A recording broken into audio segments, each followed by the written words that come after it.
আসসালামু আলাইকুম। আপনাদেরকে একটা জিনিস দেখাইতেছি, আপনারা বুঝবেন। আমি বিল্ডিংয়ের নিচতলা খালি 1.5 ফিট করে জায়গা ছাড়ছি। তো এই আলু গাছটা বুনছিলাম। এই যে এটা অনেকে বলে পেস্তা আলু, মাটির নিচে যেটা হয়। তো আমি কিছুদিন আগে লাগাইছি, ধরেন সামনের বছরের শেষ দিয়ে লাগাইছি। আর এখন গাছটা মরে আবার নতুন করে গাছটা উঠতেছে। তো এটা আবার এক জায়গায় রোপণ করে দিলাম।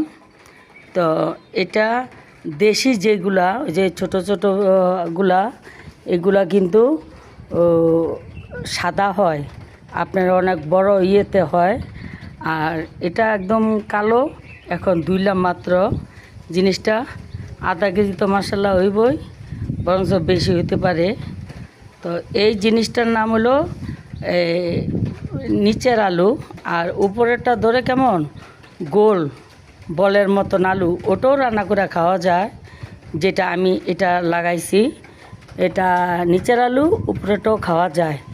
আর যেটা সাদা আলু, সেটা আপনার খাওয়া যায় না। উপরেরটা আসলে ঝিনঝিন করে লম্বা, ওগুলাকে এরকম। আর এটা হলো একদম কালো, বাতি হয়েছে, বালুর মধ্যে বুনছি। তো আসলে ওরকম যত্ন করে বুনি নেই। তো এবার আবার বুনলাম।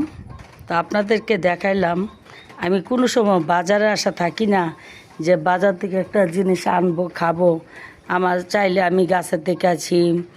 এই যেমন পাট শাক দিয়ে রান্না করছি, ওই যে ডাল দিয়ে, বোম্বা মরিচ দিয়ে। অনেক দেশে খায়, অনেক দেশে খায় না ডাল দিয়ে পাট শাক। তো আমি খেয়েছি। তো এটা আপনাদেরকে দেখাইলাম। চেষ্টা করলে আল্লাহ মানে কিছু না কিছু ফলে দেয়। হয়তো বড় দিতে পারতো, ছোট দিতে পারতো, নাও দিতে পারতো। হাউতাসে কিছু নাই, আমার এতটুকু যথেষ্ট আলহামদুলিল্লাহ।